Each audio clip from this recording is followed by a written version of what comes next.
de l'opposition significative ivoirienne et de la société civile de Côte d'Ivoire a animé un point de presse ce vendredi 27 novembre 2020 à la maison du PDCI RDA à Cocody. Lu par Valentin Kwasi, président de la jeunesse de la plateforme CDRP, ce point de presse portait sur l'évolution de la situation sociopolitique en Côte d'Ivoire et aussi a apporté un démenti cinglant à des propos mensongers tenus par Pacom Kwasi lors de la conférence de presse du 26 novembre 2020, tout en réitérant leur soutien aux actions du président Henri Konan Bédié. Écoutons les propos liminaires. Depuis l'annonce de la candidature d'Alassane Ouattara, le 6 août 2020, la Côte d'Ivoire, notre pays est à nouveau confronté à une crise sociopolitique.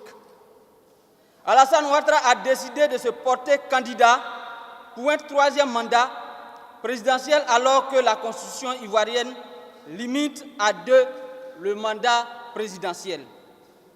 En effet, l'article 55 de la Constitution stipule que le président de la République est élu au suffrage universel pour 5 ans.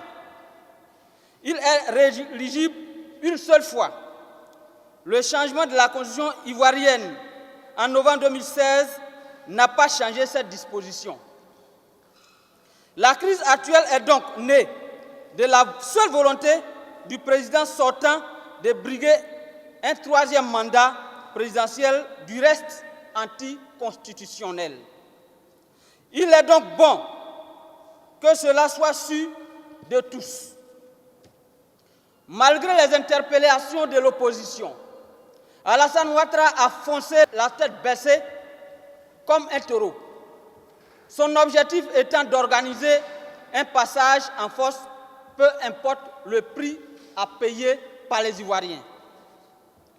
Mesdames et messieurs les journalistes, vous convenez avec nous qu'en ce 21e siècle, aucun peuple responsable ne peut cautionner une telle forfaiture.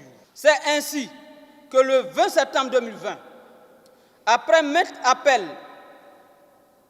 au dialogue lancé à Alassane Ouattara, sans suite, l'opposition a appelé à la désobéissance civile, le seul choix qui lui reste. Le mot d'ordre de désobéissance civile a été largement suivi à travers le pays, nonobstant la répression sauvage savamment orchestrée par le pouvoir en place qui a actionné ses miliciens contre les militants de l'opposition aux mains nues. Que ce soit à Bonoua, à Daoukro, à Bongouanou, à Gagnoa, à Bangolo, à Bangourou, à Mbato, à Yopougon, à Cocody, à Yamsokro, à Boasso, à Coupé, à Zopé, ou encore à Dabou et Tumodi, nos militants déterminés ont manifesté pacifiquement. Et ce, malgré les agressions de miliciens parfois clairement identifiés. Plusieurs de nos militants ont été froidement abattus et d'autres blessés. D'autres encore sont arrêtés et détenus dans des lieux tenus secrets. Mais nous retenons que la désobéissance civile a été couronnée d'un succès franc. La preuve, tous les observateurs sérieux s'accordent à dire que le taux de participation de la parodie d'élection du 31 octobre 2020 n'a pas atteint le taux minimal de 10%. C'est l'heure de féliciter nos militants et notre jeunesse pour cette première victoire. L'opposition dans son ensemble a déclaré ne pas reconnaître cette élection. Nos leaders maintiennent donc la désobéissance civile. Nos leaders sont au travail. Malgré le blocus et la tentative d'assassinat du président Aimé Henri Konan Bédié, ils continuent de travailler pour restaurer la paix et garantir la sécurité aux Ivoiriens. Comme le président Henri Konan Bédié l'a expliqué lui-même, en recevant les chefs traditionnels du GOR le jeudi 26 novembre 2020, il a accepté la main tendue du président Alassane Ouattara pour permettre à notre pays, la Côte d'Ivoire, de s'en sortir. Le président Bendié, en homme de paix, a montré toute sa volonté d'aller à la paix. Mais cela ne signifie pas qu'il renonce au combat.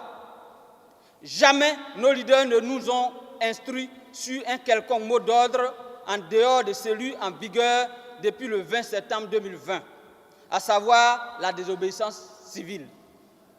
Mesdames et messieurs les journalistes, cette rencontre de ce jour a donc pour objectif de vous dire que le mot d'ordre de désobéissance civile lancé par le président Henri Konan Bendié est et demeure en vigueur. C'est le lieu de rappeler qu'un groupe d'imposteurs s'est permis de déclarer hier au cours d'une conférence de presse la fin de la désobéissance civile. Nous voulons vous affirmer ici et maintenant que ce monsieur est un usurpateur. Il n'a donc ni la qualité, ni la compétence pour parler au nom de la société civile, encore moins au nom de l'opposition.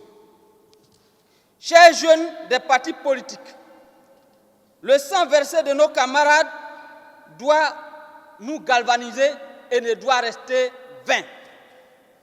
Nous devons leur démontrer que le sacrifice de leur vie n'a pas été vain.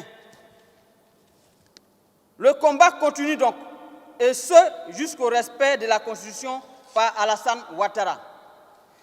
Et je termine par cette pensée de Paul Joseph, homme d'État allemand proche d'Adolf Hitler. Celui qui peut régner sur la rue régnera un jour sur l'État. Car toute forme de pouvoir politique et de dictature a ses racines dans la rue. Je ne saurais finir ces propos sans rendre un hommage appuyé à tous nos prisonniers. Le secrétaire exécutif en chef, le professeur Maurice Kakou Gikawe. Le président Pascal Afin-Guessan. Le directeur de cabinet Ndri Pierre Narcisse. Et les centaines de jeunes dont Dr Anama Yabo Narcisse et Gina Wa Herman. Nous n'oublions non plus Félicien Sekongo, le ministre Alain Lobognon, les députés à l'Assemblée nationale et Mme Anne-Marie Bonifon et Pulchéri Balé et l'enlèvement de M. Ndapri Ange Pierre pour une destination inconnue. Nous leur affirmons notre soutien total et appelons à leur libération pour donner une chance au dialogue, comme l'a préconisé le président Henri Konan Bendié, leader de l'opposition. Nous tenons à rappeler que les préalables posés par l'opposition sont la levée définitive des blocus autour des résidences de tous les leaders des partis politiques de l'opposition, la libération de tous les responsables et militants des partis politiques de l'opposition, ainsi que les acteurs des sociétés civiles injustement et illégalement incarcérés. Le retour sécurisé de toutes les personnalités maintenues en exil au mépris de l'article 22 de notre loi fondamentale. La création d'une commission d'enquête internationale sur les enlèvements survenus dans notre pays depuis le mois d'août 2020 et la mise en place de dispositions permettant d'indemniser les victimes. La libération de tous les prisonniers politiques et militaires du conflit post-électoral de 2010. Le démantèlement des milices et toutes les forces parallèles du régime RHDP. Le retour à un fonctionnement normal des partis politiques de l'opposition avec un libre accès à leurs locaux.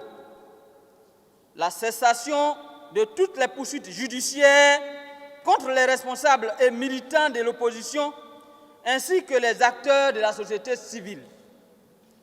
Nous demandons donc à nos militants, sympathisants et à tous les démocrates ivoiriens et au peuple de Côte d'Ivoire de rester mobilisés dans l'application effective de la désobéissance civile. Ce point de presse est l'œuvre de toute la plateforme de l'opposition et les organisations de la société civile que je me permets de les citer nommément.